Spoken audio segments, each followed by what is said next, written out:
Now been melting down the cappings for about 3 days, just coming up to 3 days now. We'll tap off what honey we can, and after this we'll start turning the heat up, because if we're not getting any honey out, we'll have to just heat it up and accept the fact that we're going to burn some honey. But right now we are at about the same level. Cappings are all looking very soft and warm.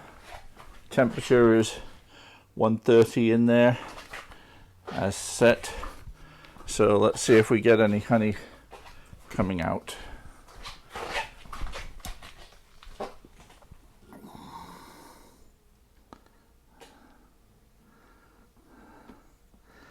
There we go. That's more like it. So what's happened is the honey as wax have stratified, so the wax is floated up to a nice pool of honey here, and it's coming out quite nicely now. I've got to be careful not to overfill this bucket. So I'm going to use 2 hands and put the camera up on its tripod.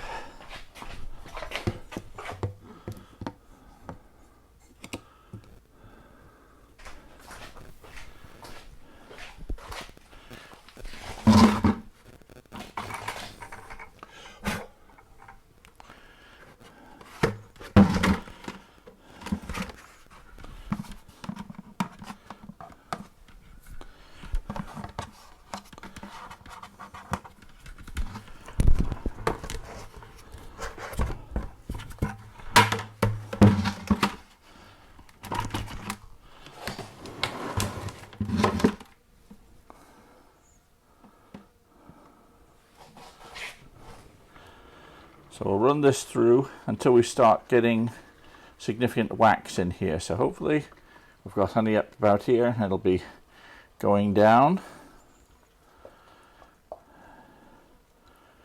See a bit of wax forming here.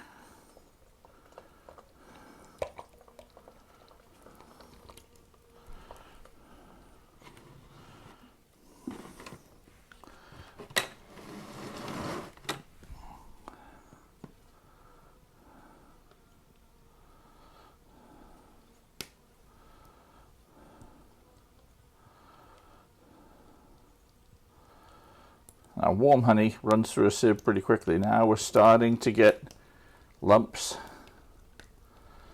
more lumps of wax here and things. And we'll recover those and just tip them back in the extractor.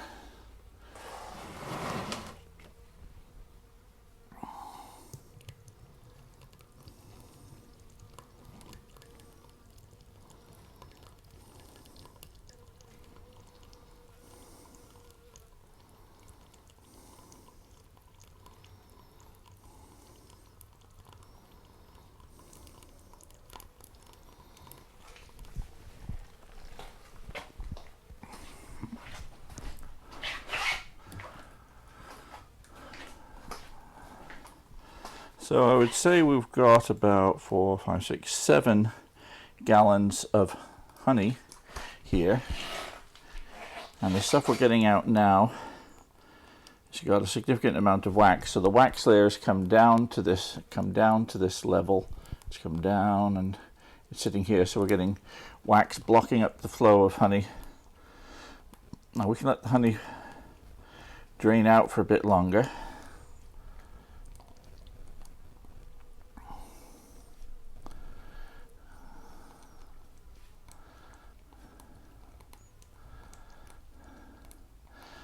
And once we've got, I think the honey and crystals have melted pretty much as they're going to. And so from here on in, we'll have to take the temperature up. And we'll take it up beyond the point at which the wax will melt. As right now, we've got a sludge of wax floating on the honey up here. And that's all mixed with honey. So right now we can drain out a fair amount of it this way, but after a while of this draining, then when we turn it up, it's going to melt that wax, and the wax will float right up to the top, and that'll give us a free inch or two, which would be about 5 gallons of honey, but that will be darker honey.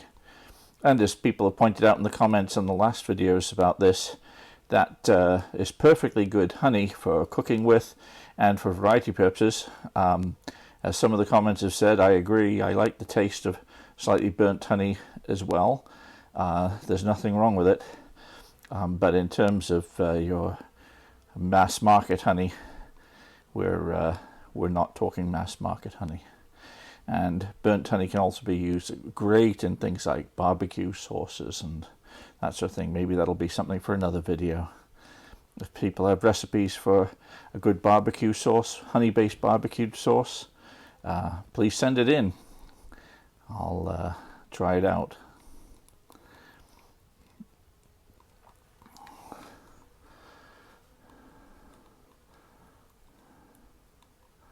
So we'll let this drain for a little while, get all the clear honey that we can before we turn the temperature up.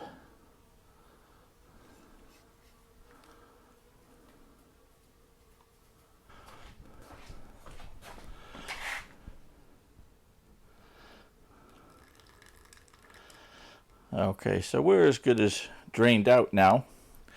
But what we'll do now is we will put the cappings that are on the sieve here, which is not much.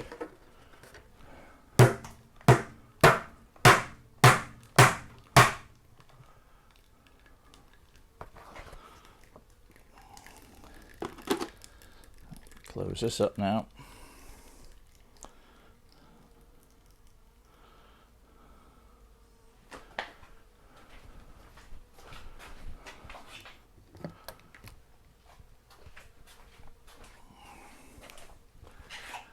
It's gone down to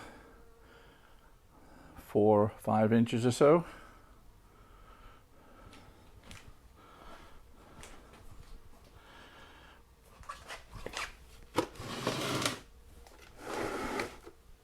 Take these cappings off here.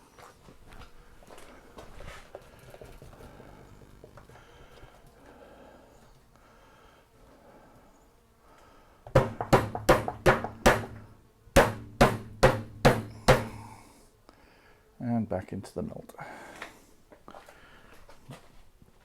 So it looks like this honey is a little burnt, a little dark. Of course, it could be from darker honey earlier in this season, but I would say it's slightly burnt.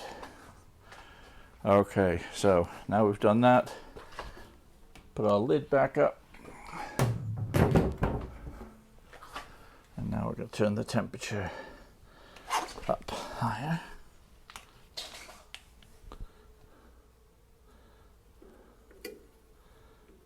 No, not that high. To about 160. And that will certainly melt everything in there.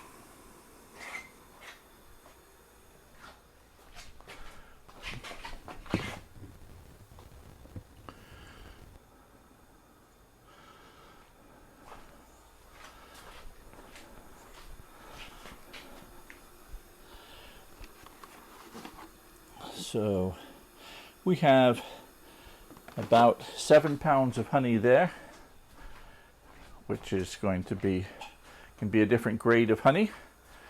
Be still very nice.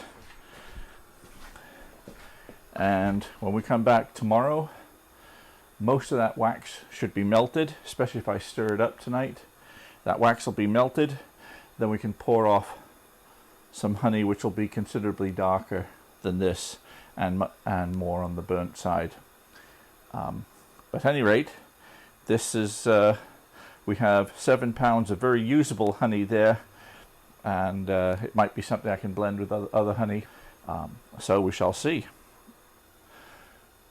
Later on, by the weekend, I should be able to then, I will be pouring off the melted wax as well. and the melted wax I'll pour into blocks. I've had people phoning me up all the time for wax. Unfortunately, I'm going to use most of it myself, but it's great to have it, and it's wonderful to be able to process and make some really clean wax from the cappings, the real mess of cappings that you're going to collect. As I say, I'll be doing this again in another month or so when I've extracted the other honey. In the meantime, I better get back to work. I'm Peter Cowan, the Bee Whisperer. See you next time.